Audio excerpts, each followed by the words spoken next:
ایک تھوڑا سا مصروف زندگی میں سے وقت نکال کر اس کو کرنے کی کوشش کریں. 40 ڈیز اتنا زیادہ بڑا پیریڈ نہیں ہے، اور اس کو آپ نے 40 ڈیز تک 40 ٹائمز ڈیلی پڑھنا ہے. سمپل بات، اول آخر 3 بار درود شریف.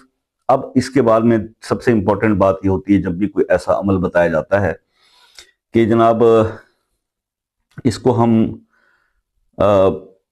کس ٹائم پہ پڑھیں. دیکھیے اب میں یہاں پر آپ کو اس کے بارے میں صرف اتنا کہوں گا کہ اس کو آپ جس وقت آپ سہولت سمجھتے ہیں.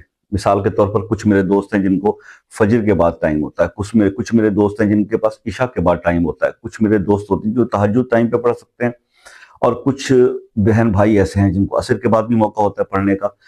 آپ نے وقت خود سلیکٹ کرنا ہے، ٹھیک ہے؟ وقت خود سلیکٹ کریں، اور اس کے بعد لیکن اس وقت کو پھر قائم رکھنا ہے.